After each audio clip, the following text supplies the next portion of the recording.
Hello दोस्तों, एक बार फिर से आप सभी का स्वागत है मेरे यूट्यूब चैनल पर। दोस्तों, आज हम एक्सेल के अंदर जो ग्रुप मार्कशीट होता है उसे कैसे बनाते हैं, वो किस काम आता है, कौन उसे यूज़ करता है, ये सब को हम डिटेल में समझने की आज कोशिश करेंगे। ये वीडियो एजुकेशनल पर्पज़ से है, इन्फॉर्मेटिव लगेगा आपको। ठीक है, चलते हैं।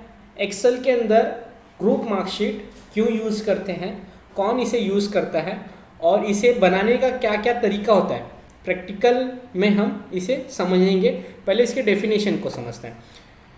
तो ये जो ग्रुप मार्कशीट होता है दोस्तों, ग्रुप मार्कशीट एक ऐसी मार्कशीट होती है जिसमें किसी स्पेसिफिक ग्रुप या क्लास के स्टूडेंट के मार्क्स को एक साथ दिखाया जाता है।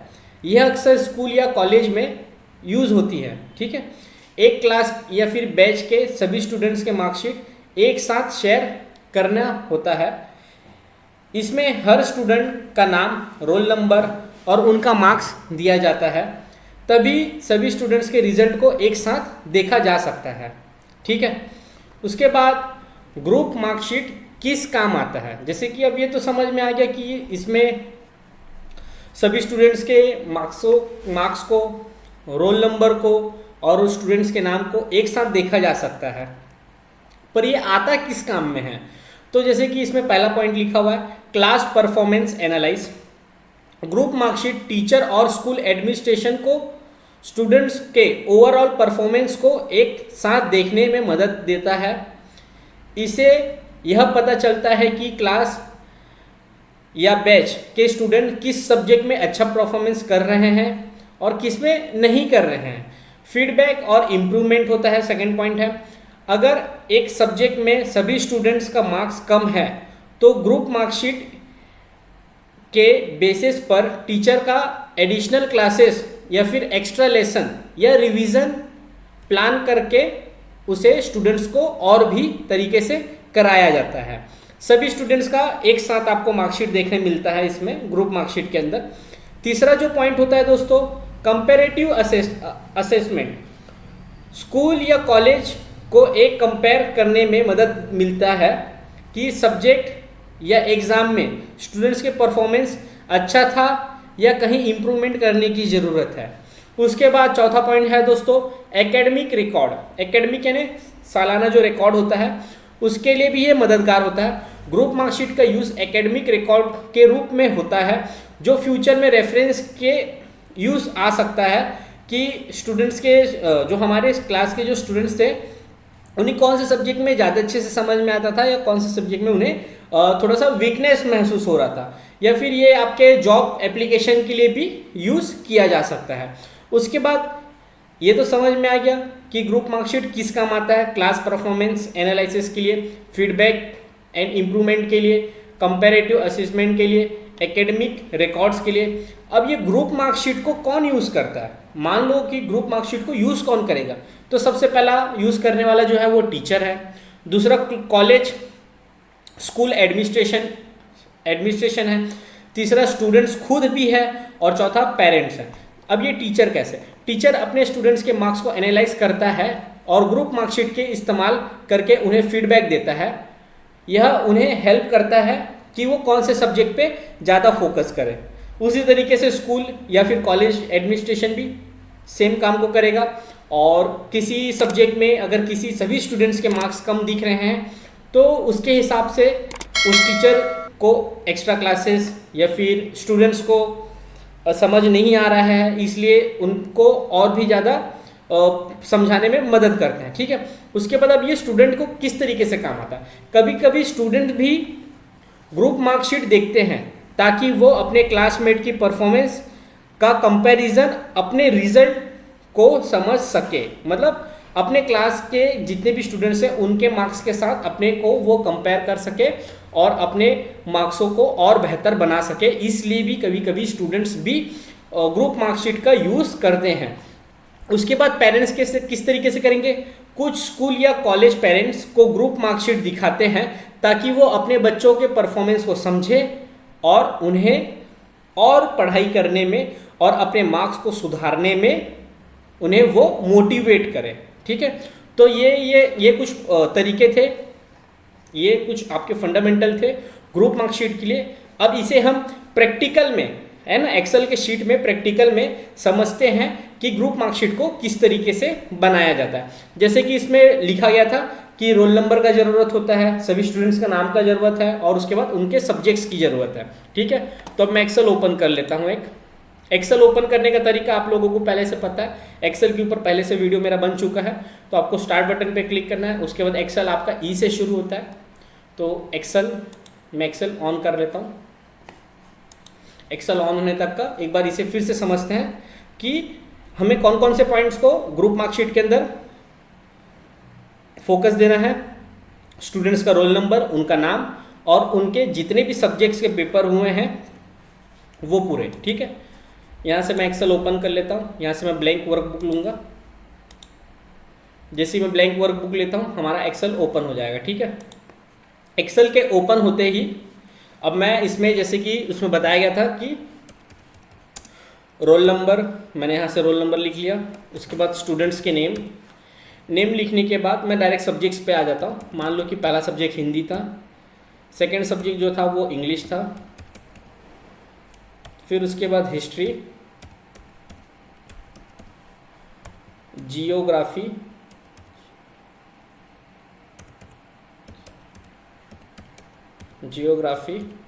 और एक सब्जेक्ट और लेते हैं हम लोग जियोग्राफी के बाद साइंस, और एक सब्जेक्ट और ले लेते हैं मैथ्स। ठीक है, तो अब टोटल हमारे पास कितने सब्जेक्ट्स हैं? 1 2 3 4 5 6, टोटल 6 सब्जेक्ट्स हैं हमारे पास। 6 सब्जेक्ट्स है। अब रोल नंबर मैं लिख लेता हूँ। मार्कशीट बनाते समय, ग्रुप मार्कशीट बनाते समय आपको रोल नंबर लिखना अनिवार्य है, क्योंकि सभी स्टूडेंट्स का रोल नंबर दिया गया होगा। रोल नंबर लिखते समय इस तरीके से अगर आप सीक्वेंस में नंबर लिख रहे हो और इसके आगे भी आपको और भी बहुत सारे नंबर लिखने हैं, तो आपको हर कॉलम, हर सेल पे जाके आपको एक एक नंबर लिखने की ज़रूरत नहीं है। आप क्या कर सकते हो, तीनों सेल को एक साथ सिलेक्शन करो।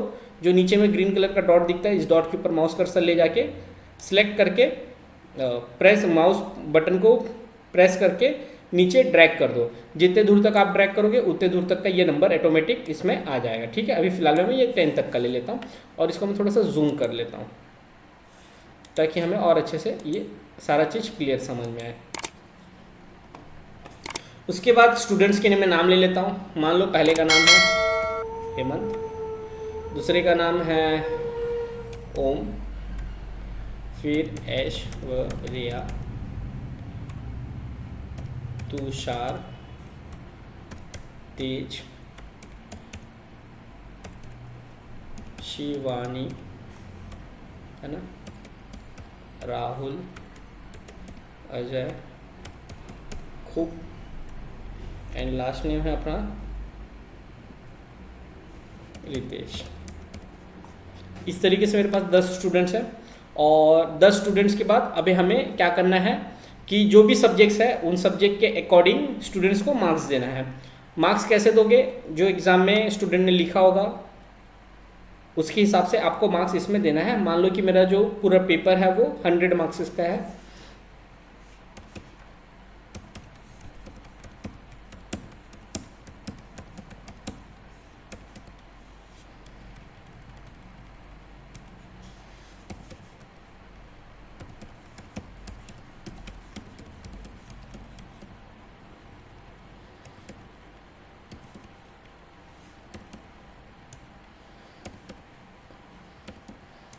मार्क्स को आप अपने अकॉर्डिंग भी दे सकते हो। ठीक है, अभी हम लोग क्या है इसे सिर्फ प्रैक्टिकल कर रहे हैं।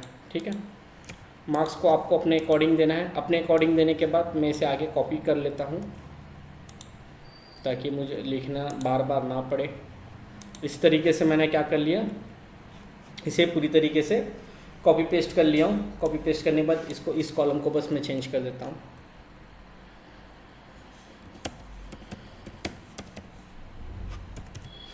उसके बाद 56 सॉरी 67 रहने दीजिए, इसको 66, 64, 30, 45, 46 एंड 40, 75,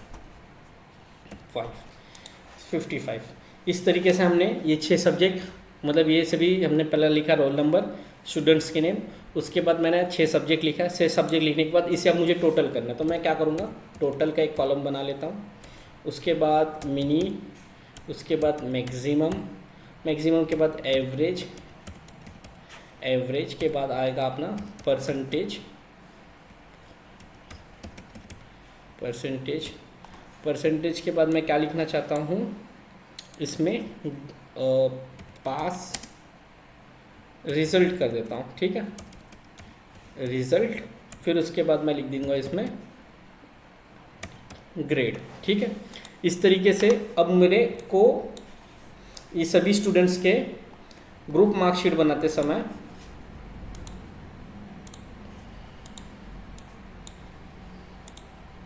यहाँ पर मैं लिख देता हूँ ग्रुप मार्कशीट, ठीक है।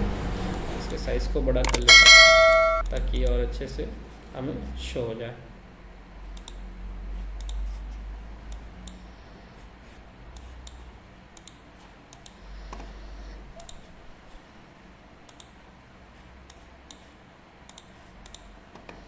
इस ग्रुप मार्कशीट में अब हम सबसे पहले क्या निकालेंगे, टोटल। सबसे पहले आपने रोल नंबर लिखा, स्टूडेंट्स के नेम लिखे, उसके बाद सभी सब्जेक्ट्स को आपने लिख दिया, सभी सब्जेक्ट्स के अंदर कितने स्टूडेंट ने मार्क्स स्कोर किया है। स्कोर करने के बाद हम यहाँ पे टोटल निकालते हैं। टोटल निकालने के लिए कई बार आप लोग क्या करते हो कि कैलकुलेटर यूज़ करते हो, तो एक्सेल के अंदर कैलकुलेटर यूज़ नहीं करना है, एक्सेल खुद एक कैलकुलेटर है, ठीक है।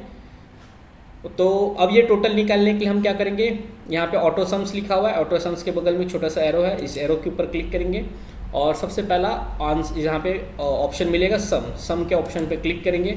उसके बाद हमको क्या करना है, डेटा को सिलेक्शन करना है, जितने भी हिस्से को आपको प्लस करना है उतना डेटा सिलेक्शन करने के बाद आपको कुछ नहीं करना है, बस एंटर के बटन पर क्लिक कर देना है।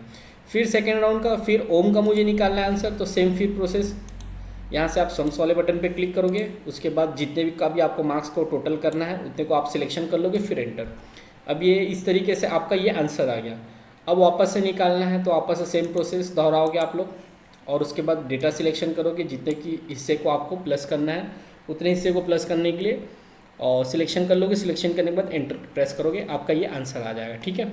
अब ये एक एक करके मैं ये सभी के आंसर्स को या तो निकाल सकता हूँ, और दूसरा तरीका मेरे पास ये है कि ऊपर का जो एक आंसर है उस आंसर के बाद एक छोटा सा डॉट मुझे दिखाई दे रहा है, इस डॉट को पकड़ के मैं ड्रैग कर दूं, जैसे ही मैं ड्रैग करूंगा सभी का आंसर ऑटोमेटिक तरीके से आ जाएगा, ये आप देख सकते हो।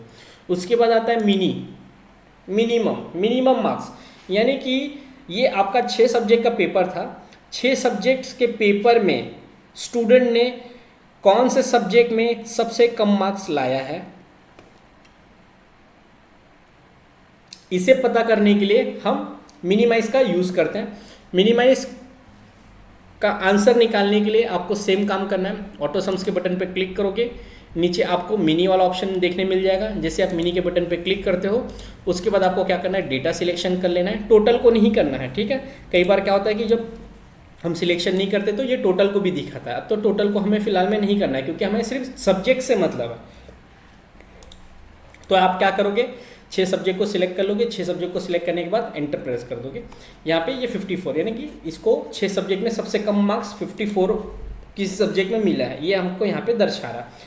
सेम नीचे के सभी आंसर्स चाहिए आपको, तो ये सेल के नीचे एक छोटा सा ग्रीन कलर का डॉट दिखाई दे रहा है, इस डॉट को पकड़ के आप नीचे ड्रैग कर दोगे, सभी का आंसर ऑटोमेटिक तरीके से आ जाएगा।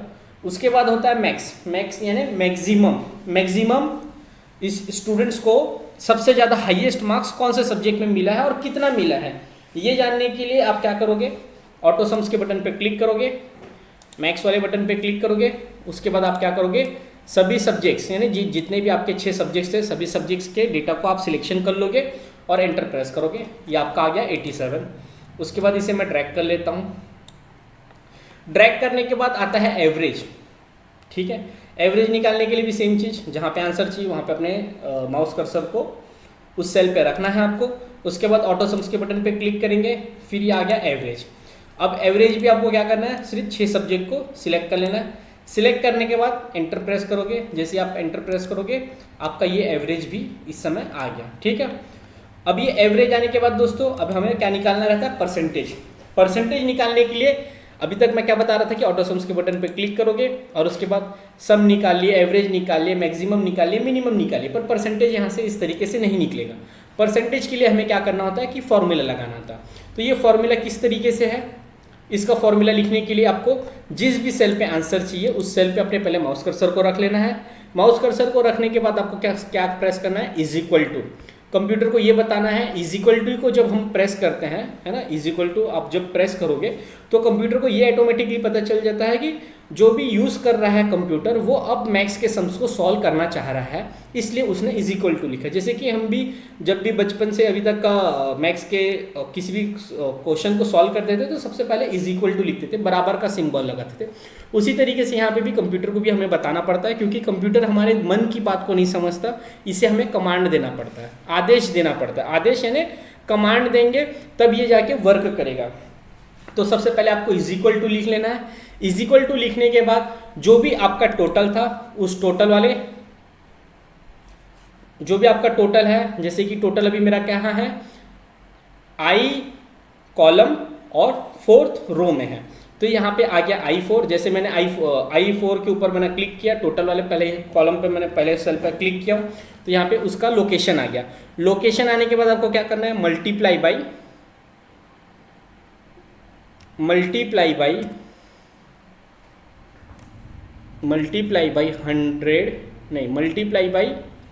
600 डिवाइड बाई 100, एंटर प्रेस करोगे, सॉरी, इज इक्वल टू के बाद क्या करना है आपको, और टोटल मार्क्स के बाद डिवाइड बाई 600 और उसके बाद आपको रखना है मल्टीप्लाई बाई 100। एंटर जैसे ही प्रेस करोगे आपका ये परसेंटेज इस यहाँ पे आपको देखने मिल जाएगा। 74.833 इसका परसेंटेज आया। ठीक है, आप चाहो तो हर एक का निकाल सकते हो, एक बार फिर मैं निकाल के दिखा रहा हूँ। आपको पहले क्या कर लेना है, is equal to total marks divide by 600 भाग बाई 600 गुना यानी मल्टीप्लिकेशन बाय 100, ये इसका परसेंटेज निकालने का फॉर्मूला है। उसके बाद आपको क्या करना है, एंटर प्रेस करना है। जैसे ही आप एंटर प्रेस करोगे यहाँ पे आपका इसका भी परसेंटेज आ गया। अब सभी का एक एक करके भी आप चाहो तो निकाल सकते हो, अन्यथा आप इसे भी ड्रैग करके सभी का आंसर एक साथ ले सकते हो। अब आप लोगों के बहुत सारे के मन में ये सवाल आ रहा होगा, सर एवरेज और परसेंटेज तो दोनों सेम आंसर दिखा रहा है, तो क्या ये दोनों चीज़ सेम है? बहुत लोगों के मन में ऐसा होता है कि हाँ ये दोनों सेम है, पर ऐसा नहीं है। एवरेज अलग चीज़ है, परसेंटेज अलग चीज़ है। ठीक है, एवरेज यानी औसत और परसेंटेज यानी एकदम परफेक्ट वाला आंसर। ठीक है, परसेंटेज कभी भी 100 के ऊपर नहीं जाएगा, पर एवरेज 100 के ऊपर भी जा सकता है। जैसे कि मान लो कि मेरे पास यहाँ पे 6 सब्जेक्ट्स थे, अगर मैं एक प्रैक्टिकल यहाँ पे एक सब्जेक्ट ले लेता हूँ प्रैक्टिकल, तो प्रैक्टिकल एक सब्जेक्ट में लेने के लिए मैं पहले क्या करता हूँ, एक कॉलम इंसर्ट कर लेता हूँ। जैसे मैं कॉलम इंसर्ट करूँगा यहाँ पे प्रैक्टिकल, ठीक है, प्रैक्टिकल मैंने लिख लिया। प्रैक्टिकल मान लो मेरा 30 मार्क्स का था, तो मैं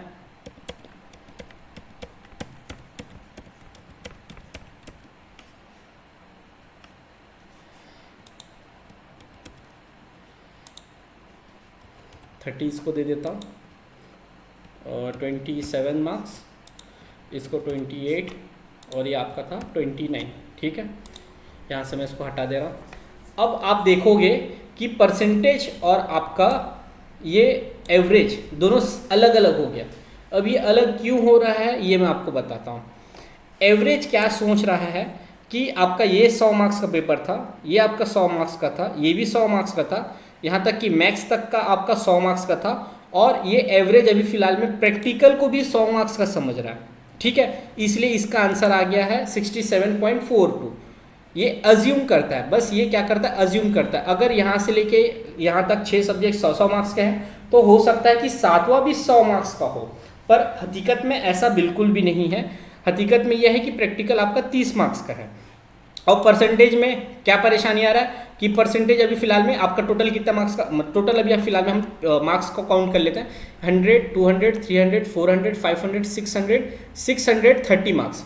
टोटल आपका 630 मार्क्स का पेपर था, है ना, 630 मार्क्स का पेपर था। पर यहाँ पे अभी फिलहाल में 600 लिखा हुआ है, तो इसके फॉर्मूला को मैं थोड़ा सा चेंज कर देता हूँ। यहाँ पे 600 जो लिखा था उसको मैं आप कर देता हूँ 630 और एंटर प्रेस करता हूँ। जैसे एंटर प्रेस करूँगा थोड़ा सा परसेंटेज नीचे की तरफ गिर जाएगा, ठीक है। ये देखो, ये 630 मार्क्स मैंने लिखा, तो ये दोनों अलग अलग आ रहा है। एवरेज क्या कर रहा है, अज्यूम कर रहा है। अभी भी ये क्या समझ रहा है कि ये जो प्रैक्टिकल है इसका 100 मार्क्स का, पर ऐसा नहीं है। एवरेज अज्यूम बस करता है, ठीक है। जैसे ही परसेंटेज है आपका 630 मैंने लिखा, यहाँ पे एकदम परफेक्ट वाला परसेंटेज इसका आ गया। अगर मैं मान लो कि एक पल के लिए मैं समझता हूँ कि जो मैं बोल रहा हूँ सही है या गलत है, तो एवरेज क्या सोच रहा है कि ये भी प्रैक्टिकल आपका 100 मार्क्स का पेपर है, तो टोटल आपका कितना हो जाएगा कि टोटल पेपर आपका 700 मार्क्स का है। पर ऐसा नहीं है। अब एक बार समझ लेते हैं, मान लो कि परसेंटेज में हम इसको जो एवरेज हमने आंसर जो लिखा था इसको हम 100 मार्क्स कर देते हैं, ठीक है। इसको क्या कर देता हूँ मैं 700 कर देता हूँ। 600 था ना, 630 था ना, उसको मैं कर देता हूँ 700। मान लो एक पल के लिए कि वो 700 मार्क्स का पेपर है टोटल, तब ये क्या होगा देखते हैं। जैसे ही मैं 100 मार्क्स के 700 करूँगा इसे, फिर ये क्या कर देगा आपका, जैसे कि यहाँ पे मैंने 700 लिखा तो ये दोनों सेम आ गया। तो ये एवरेज क्या है, प्रैक्टिकल को भी 700 समझ 100 मार्क्स का होगा ऐसा सोच रहा है, पर ये हकीकत में ऐसा नहीं है। ये सिर्फ अज्यूम करता है, ये सिर्फ सोचता है, ठीक है। तो अब परसेंटेज को हम सुधार देते हैं। ये तो सिर्फ आपको देखने के लिए मैंने बनाया था इस तरीके से। यहाँ से इसको मैं कर देता हूँ 630 और एंटर जैसे ही मैं प्रेस करूँगा इसका ये परसेंटेज आपका आ गया। इसको मैं पूरा ड्रैग करके परसेंटेज को सुधार लेता हूँ, ठीक है। उसके बाद आगे चलते हैं रिजल्ट की तरफ।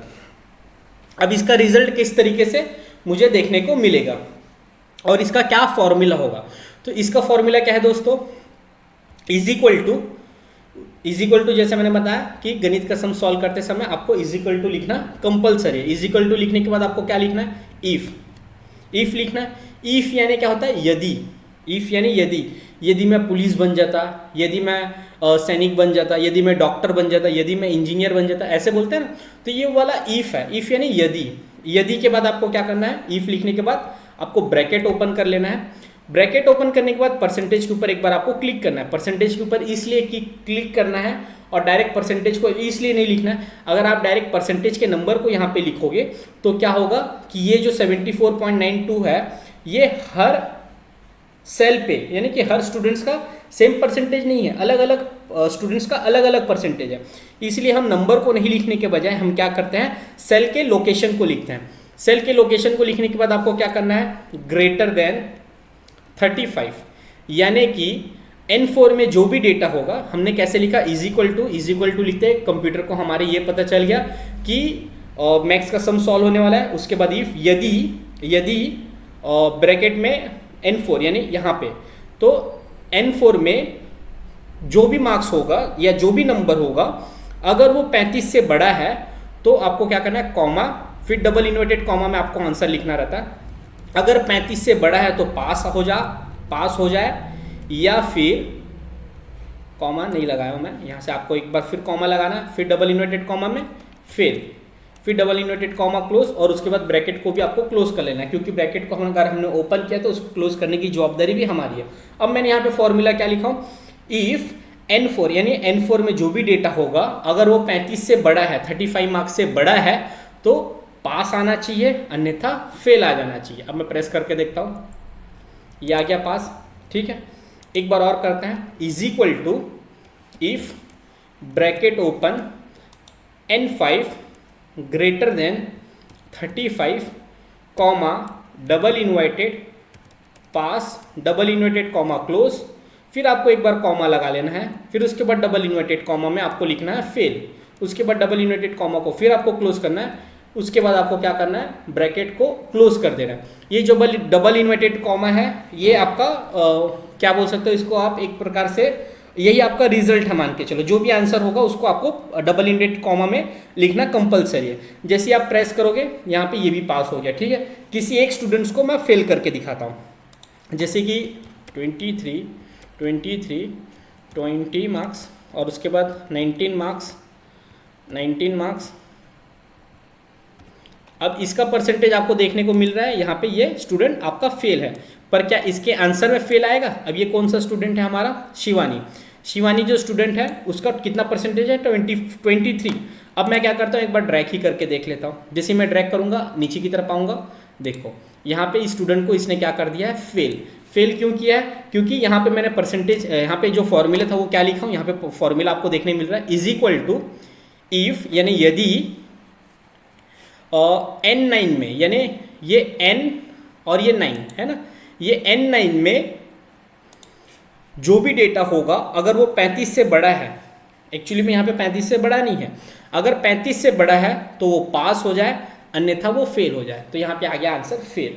ठीक है, इस तरीके से आप इस रिजल्ट को निकाल सकते हो। रिजल्ट को निकालने के बाद आपको आखिरी में ग्रेड निकालना होता है। ठीक है, तो ग्रेड किस तरीके से निकालोगे आप?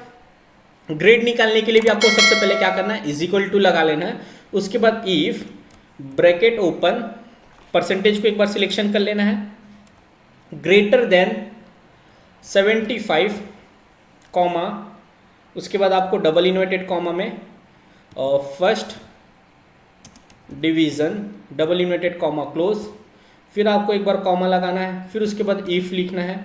इफ लिखने के बाद फिर ब्रैकेट ओपन। यहाँ पे आप देखते रहो इस तरफ, मैं जो भी फॉर्मूला यहाँ पे लिख रहा हूँ वो यहाँ पे ऑटोमेटिक लिखाते जा रहा है। ठीक है, उसके बाद आपको लिखना है N4 में जो भी डेटा है अगर वो ग्रेटर देन है 60 से ऊपर है तो उसमें आ जाना चाहिए आपका second division, double inverted comma को फिर से क्लोज कर रहा हूँ मैं, उसके बाद फिर कॉमा लगाऊंगा। कॉमा लगाने के बाद आपको क्या लिखना है? फिर वापस से इफ के बाद bracket open N4 greater than 35 comma double inverted comma third division, double inverted comma को क्लोज कर लेना है आपको, फिर एक बार आपको कॉमा लगाना है। कॉमा लगाने के बाद सेम चीज़ आपको फिर लिखना है, इफ ब्रैकेट ओपन N4, अब इसमें क्या करना है? Less than. ठीक है, 35 यानी 60 to 35 तक था, तब तक वो थर्ड आएगा, लेकिन अगर 35 से नीचे है तब वो क्या होगा? तो इसीलिए मैंने यहाँ पे यूज़ किया हूँ less than. Less than use करने के बाद आपको क्या करना है? 35 कॉमा उसके बाद डबल इन्वर्टेड कॉमा में अब आंसर लिखना है फेल, फिर डबल इन्वर्टेड कॉमा को आपको क्लोज करना है। उसके बाद आपने जितने बार भी ब्रैकेट को ओपन किया था उतने बार आपको ब्रैकेट को क्लोज करना है, तो आपको गिनने की जरूरत नहीं है। यहाँ पे एक्चुअली वो कलर चेंज होता है, देखना, चार बार मैंने ओपन किया था, ये 4 बार मैंने क्लोज कर दिया हूँ। ठीक है, और उसके बाद आपको क्या करना है? एंटर के बटन को प्रेस कर देना है। जैसे आप एंटर के बटन को प्रेस करोगे आपका यहाँ पे डिवीज़न आ जाएगा। ठीक है, इसको मैं एक ड्रैग करके नीचे ले आता हूँ, देखते हैं। जैसे कि ये सभी स्टूडेंट्स आपके पास फर्स्ट डिवीज़न से है, क्योंकि इनको 75 परसेंटेज से ऊपर का परसेंटेज मिला, इसलिए फर्स्ट डिवीज़न। उसके बाद सेकंड डिवीज़न 75 से 60 के बीच में है तो सेकंड डिवीज़न। थर्ड डिवीज़न में फिलहाल में कोई नहीं है, और एक स्टूडेंट यहाँ पे आपको फेल दिखाई दे रहा है। ठीक है, तो इस तरीके से आप ग्रुप मार्कशीट का यूज़ कर सकते हो। और इसे अगर आपको प्रिंट करना होगा तो आप इसे हॉरिजॉन्टल में प्रिंट ले सकते हो। हॉरिजॉन्टल में लेने से क्या होगा कि आपका ये फुल साइज में आपका प्रिंट हो जाएगा। अब एक बार मैं ग्रेड के फॉर्मूला को फिर आपको एक बार समझा देता हूँ। यहाँ पे आपने लिखा इफ इज इक्वल टू, पहले लिखा, फिर इफ यानी यदि N4 में जो भी डेटा है अगर वो 75 से ऊपर है ना, ये 75 से अगर ऊपर होता तो फर्स्ट डिवीज़न। उसके बाद वापस से आपको इफ लिखना है, N4 में जो भी डेटा है, यानी N4 में जो भी डेटा है अगर वो 60 के ऊपर है तो आपको सेकेंड डिवीज़न आ जाना चाहिए। उसके बाद वापस से सेम फॉर्मूला को लिखा मैंने, इफ N4 ग्रेटर देन 35, यानी N4 में जो भी डेटा है अगर वो 35 से बड़ा है तो थर्ड डिवीज़न आ जाना चाहिए। अन्यथा इफ यानी यदि N4 में जो भी डेटा है, यानी N4 में जो भी डेटा है अगर वो 35 से कम है, 35 से कम है, तो आंसर ऑटोमेटिकली फेल आ जाना चाहिए। यहाँ पे आपको एक बात का विशेष ध्यान रखना है, कॉमा डबल इन्वर्टेड कॉमा एक भी मिस्टेक हुआ तो आपका आंसर नहीं आएगा। ठीक है, तो इस तरीके से आप ग्रुप मार्कशीट को अपने कंप्यूटर में बड़े आसानी तरीके से क्रिएट कर सकते हो। और आप अपने स्कूल के टीचर्स हैं या फिर आप में से कोई टीचर बनना चाहता है तो ये ग्रुप मार्कशीट का यूज़ आप अपने स्टूडेंट्स के क्या बोलते हैं, अपने स्टूडेंट्स के परफॉर्मेंस के लिए भी आप इसे यूज़ कर सकते हो। ठीक है, ये वीडियो आपको कैसा लगा कमेंट करके ज़रूर बताइएगा। Thank you.